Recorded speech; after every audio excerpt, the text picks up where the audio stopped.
तो क्या ये कहना गलत नहीं होगा कि आने वाले दिनों में दुनिया दूसरे शीत युद्ध की गवाह बनने जा रही है। हम ऐसा इसलिए कह रहे हैं क्योंकि अभी जो चाइना और अमेरिका के बीच में जो धीरे धीरे हालात बनते जा रहे हैं, उसे देखकर यही कहना सही होगा कि दुनिया जो है वो दूसरे शीत युद्ध की तरफ बढ़ते चली जा रही है। पिछले एक दशक से मामला जो है वो धीरे धीरे फिसलने लगा, लेकिन बीते 4 वर्षों में मामला जो है वो दोनों के बीच में काफ़ी तल्खी पैदा कर चुका है। दोनों देश अब धीरे धीरे ज़्यादा आक्रामक होते जा रहे हैं। लेकिन इसकी शुरुआत कब हुई थी?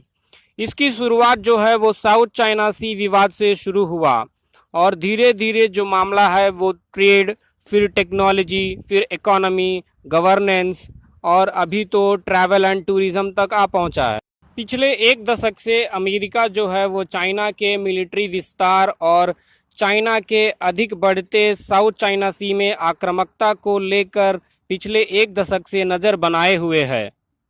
चीन के बढ़ते प्रभाव को देख अमेरिका डिप्लोमेटिक और मिलिट्री स्ट्रैटेजी अपनाता है ताकि धीरे धीरे चाइना को वो काउंटर कर सके। पहले चीन और अमेरिका के बीच में मिलिट्री और स्ट्रैटेजी को लेकर दोनों के बीच में तल्खी थी, लेकिन प्रेसिडेंट ट्रंप के आने के बाद दोनों के बीच में तल्खी जो है वो काफ़ी बढ़ी है। ट्रेड वार जो अमेरिका ने शुरू किया था वो अब तक ख़त्म नहीं हुआ है और दोनों के बीच में आए दिनों हम सुनते हैं कि कभी चाइना किसी सामान पर पाबंदी लगाता है तो वहीं कभी अमेरिका किसी सामान पर पाबंदी लगा देता है। अभी तक ट्रेड वॉर दोनों के बीच में चल ही रहा है। चीन जो है वह 5G टेक्नोलॉजी में दुनिया के सभी देशों से अभी आगे है।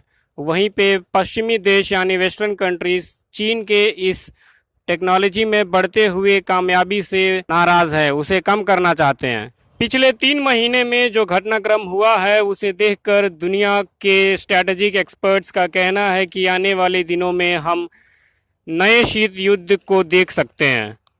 जैसे कि हम जानते हैं कि अमेरिका के राष्ट्रपति डोनाल्ड ट्रंप चाइना को कोरोना वायरस के लिए जिम्मेदार मानते हैं। इसके साथ अमेरिका ने हांगकांग को लेकर चाइना की काफ़ी आलोचना की है। पिछले साल जब हांगकांग में डेमोक्रेसी के समर्थन में प्रोटेस्ट हुआ तो अमेरिका ने प्रदर्शनकारियों का साथ दिया। चाइना ने भी जवाब में प्रतिक्रिया दिखाई। वहीं कुछ दिन पहले चाइना ने विवादित कानून को पास किया जिसे चाइना हांगकांग के लिए अब राष्ट्रीय सुरक्षा से जुड़ा कानून बना सकता है। यह कहा जाने लगा है कि यह कानून हांगकांग के स्पेशल स्टेटस की अनदेखी करता है। यूएसए ने इस कानून की आलोचना की और साथ ही साथ यूएसए ने जो पहले हांगकांग को स्पेशल ट्रेड स्टेटस दिया था उसे वापस ले लिया है। यह घटना दोनों के बीच की तल्खी और बढ़ाती है। हाल ही में अमेरिका ने चाइना से सभी पैसेंजर फ्लाइट्स को आने से रोक दिया है क्योंकि चाइना जो है वह कोरोना वायरस के कारण इंटरनेशनल फ्लाइट्स को अपने यहाँ नहीं आने दे रहा है। जिस तरह दोनों के बीच में आक्रामकता बढ़ती जा रही है और आक्रामकता के जवाब में आक्रामकता किए जा रहे हैं दोनों, उसे देखकर यही कहना सही होगा कि दोनों धीरे धीरे शीत युद्ध की तरफ बढ़ रहे हैं। पिछले कुछ सालों से दुनिया की सबसे बड़ी इकोनॉमी अमेरिका चाइना को टारगेट कर रही है। बदले में दुनिया की दूसरे सबसे बड़ी इकोनॉमी चाइना जवाबी प्रतिक्रिया दिए जा रहा है। कोल्ड वार 2 कोल्ड वार 1 से कैसे अलग है? कोल्ड वार 1 जो है वो आइडियोलॉजी यानी वैचारिक दृष्टि से लड़ी गई थी। अमेरिका और वेस्टर्न कंट्रीज कैपिटलिज्म और डेमोक्रेसी को बढ़ावा दे रही थी। ये चाह रहे थे कि दुनिया के सारे देश कैपिटलिज्म और डेमोक्रेसी को अपना लें। वहीं यूएसएसआर सोवियत संघ यह चाहता था कि सारी दुनिया सोशलिज्म और कम्युनलिज्म को अपना ले।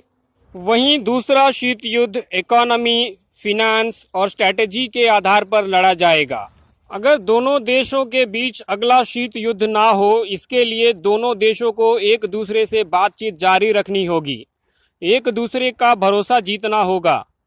मामले को आगे ना बढ़ाया जाए, इसके लिए दोनों देशों की तरफ से कदम उठाने पड़ेंगे।